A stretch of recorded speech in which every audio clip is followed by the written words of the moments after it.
Hello, and welcome to A Clash of Kings, a mod for the beautiful game Mount and Blade Warband, based around the universe of A Game of Thrones, as you can tell from this lovely music. Let's just take a moment and listen.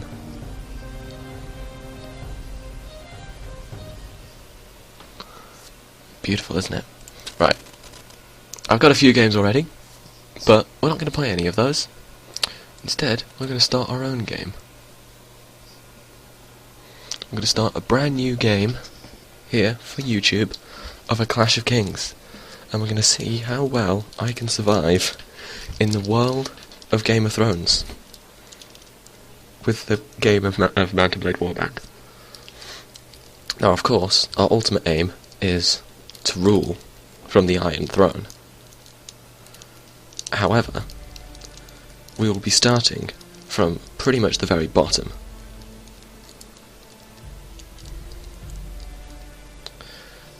It might be a bit laggy. The game is pretty goddamn big. It's a pretty intense mod. The mod is probably... the world of the game is the mod is definitely bigger than the actual game. Right, here we go. Here we go. So we're starting from the very bottom. Our goal, rule from the Iron Throne. So here we go.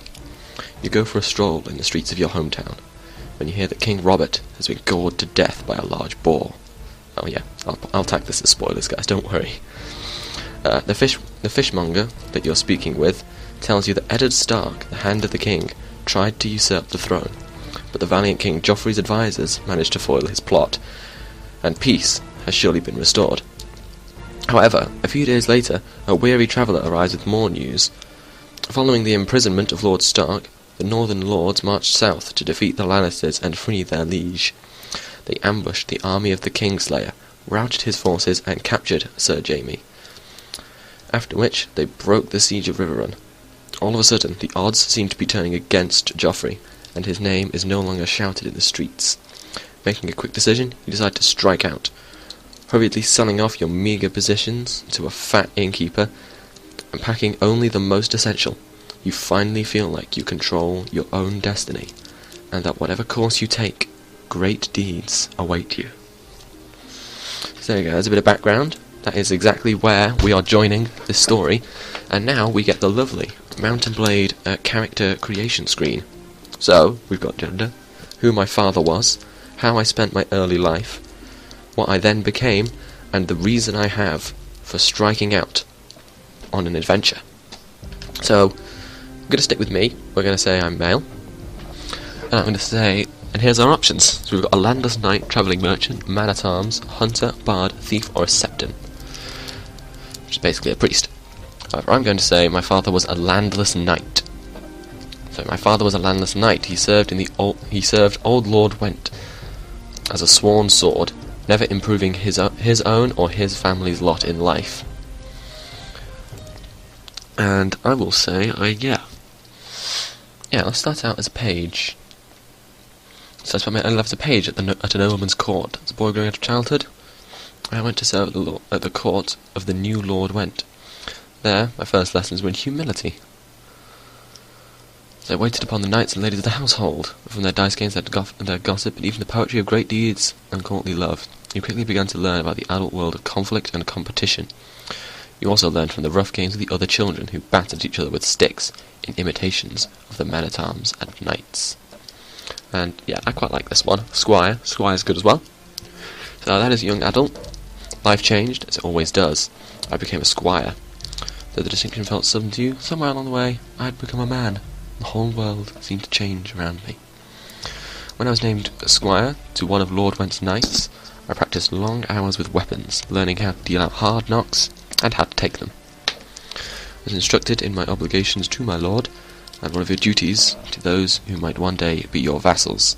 But in addition to leading the knightly ideal, you also learn about the less uplifting side, old warrior stories of ruthless power politics, of betrayals and usurpations, of men who used guile as well as valour to achieve their aims.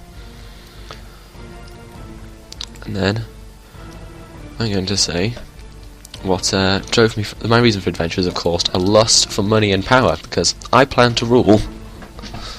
So soon, everything changed. To everyone else, it's clear that I'm now motivated solely by personal gain. I want to be rich, powerful, respected, feared. You want to be the one whom others hurry to obey. You want people to know your name and tremble whenever it is spoken. You want everything, and you won't stop anyone from letting you have it. So yeah, there we go. As a noble man, I may find that I am able to take my place among the great lords relatively quickly. And it says relatively quickly, the emphasis is on relatively. It will still take me fucking ages to get anywhere decent. So of course, based on my background and what I've chosen, it gives me stats. So I'm really good at riding horses, I can spot enemy parties from really far away, I'm good at persuading people, I'm good with weapons, and Power Strike simply gives me more damage. It's how much experience I start with, how much gold I start with, and my stats. So that's one-handed weapons, two-handed weapons, polearms, bows, crossbows, and throwing weapons. That is about average. I'm not going to turn any of these on, because they're quite cheaty. Well, that's not cheaty, that's for making it unnecessarily hard, and that's for making it cheaty. So we're not going to do either of those, we're just going to click done. And here we go. Realistic? No quitting without saving. And here we go, I can now upgrade myself. So here are my attributes. Oh, agility's terrible. So what we'll do is we'll increase strength and agility. Like that. Perfect. And then we get skill points. So, we're probably going to go with... Now we need shield skill to be able to actually use shields, so let's pop a few in that. Put some in Iron Flesh, because as you can see that gives me more health. Wound treatment is very useful. Lets me heal my troops better. And Trainer is also very good. Lets me rank up my troops without them having to fight. I think what we'll go with next... We'll go with Pathfinding, because that allows me to move across the campaign map quicker. And then we get weapon points to put in our proficiencies. Now I'd like more one-handed proficiencies, to be perfectly honest. So let's pop them all in there. And then of course we need to think of a name. A beautiful name for our epic warrior. And I think we shall be called Eddard, because that's basically my name, but with a D instead of a W. Hoorah! And then we will also go with... Oh, let's think of a inspiring, lordly surname.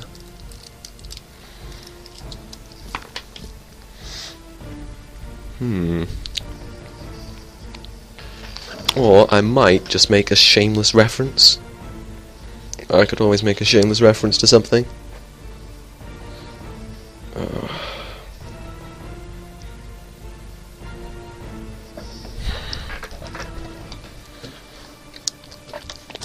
I think, yeah, let's make a shameless reference.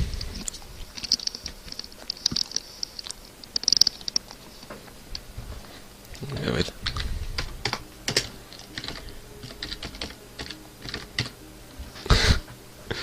excellent. No, we won't go with that one actually, we'll go with the other one.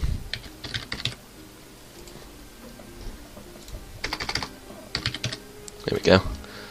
Only ancient history nerds will get this, but for those of you who now don't get it, I will explain. The Argaians were one of Sparta's royal families. Oh god, I'm actually accidentally zooming out. So here we go. Here we actually get to change appearance. So you get various skin options. Also change your hair for some reason.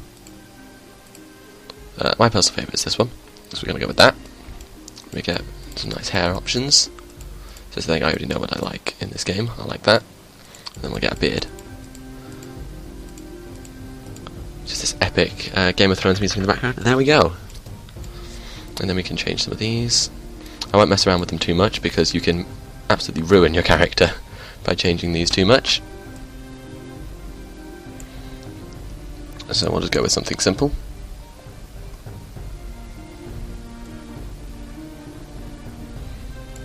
There we go, just going to go with that. Perfect. So here we go.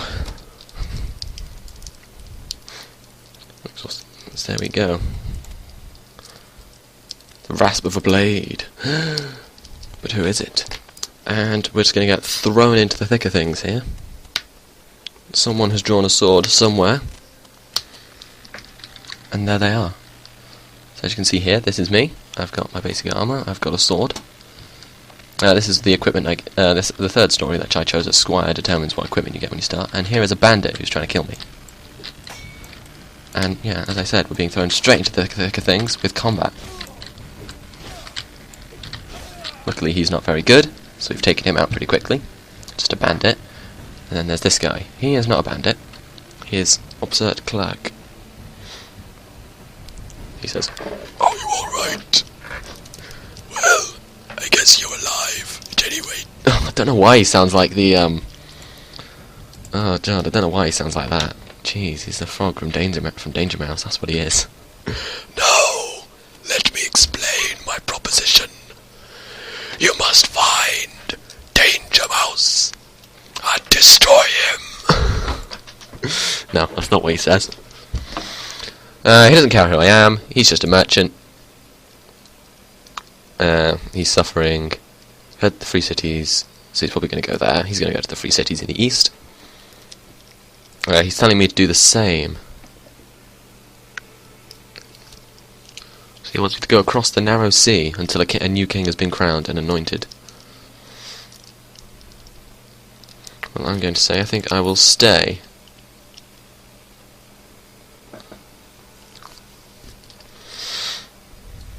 This is not PG-13. Well, actually, it probably is, but, you know. PG, guys. Rape is not cool. Don't do it. Anyway, so now we can leave. He's, like, helped us out a little bit. And here we are. This is it. The world of Game of Thrones. We are here in the Weeping Town. In the Stormlands.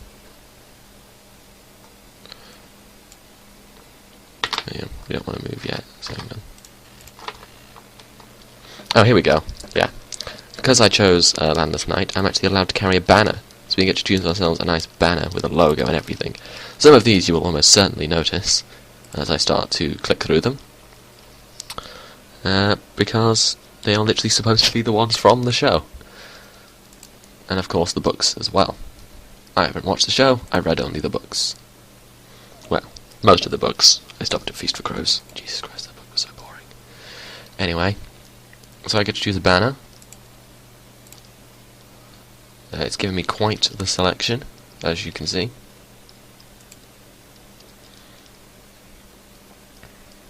I personally quite like this one. Yeah, let's go with that. Some black with some gold fleur-de-lis. Ah, that was it. It was space. So here we go. This is it. This is the world of Game of Thrones. Yeah, there we go. So here it is, look, there's King's Landing.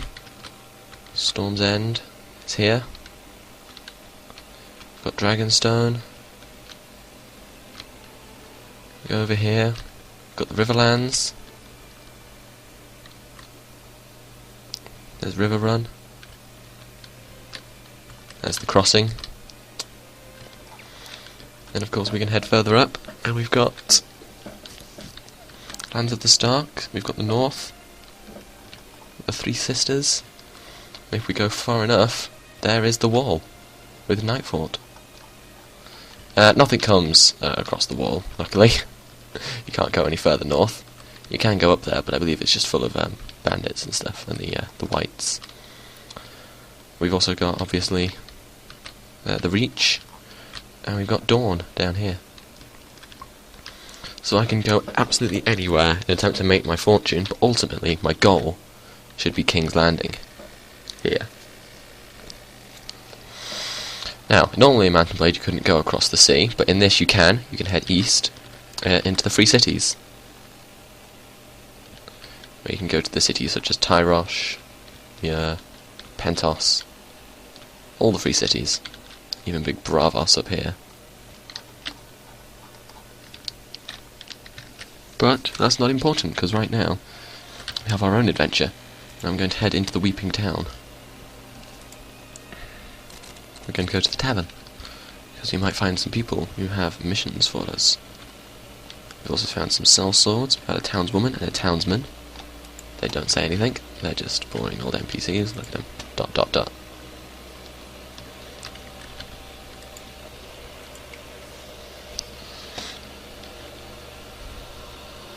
I can hire him for money, but I don't have any money, so I'm not going to do that. and she just gives me information on people who might want things done. I can even go to the castle. I can speak with the local lords and such. And who's this? There's some people here.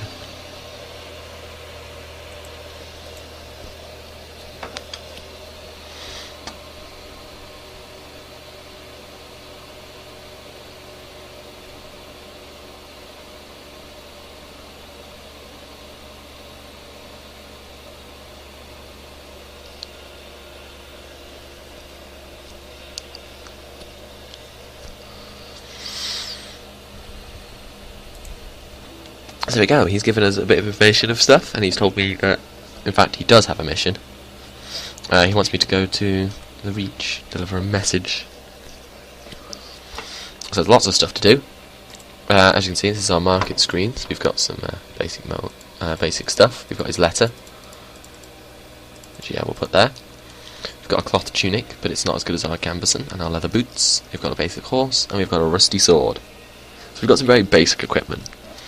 We can buy more stuff here, but unfortunately, not much is less than 250. I could get a balanced military fork, which would allow me to stab a few things. Or I could get something like a shield.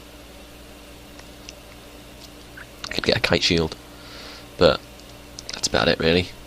I could get crossbows and stuff like that. All sorts of stuff. However, I think I know what I'm going to do first. I'll probably ignore most of those quests, to be perfectly honest. I don't know why I even took them. So yeah, what we need to do, we need to find a way to earn some money. A good way to do it is, you can talk to local lords, they'll give you missions to take out bandits and such.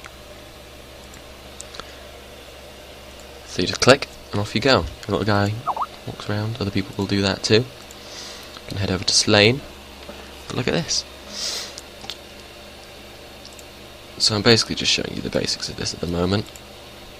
But here you go. There you go, I've now recruited some peasants. We'll probably do more of this. But there you go, some Stormlands levies. We'll probably do more, but that'll finish off for now. I'm set up and I'm ready to try and usurp the Iron Throne. So, have fun, and I will see you next time.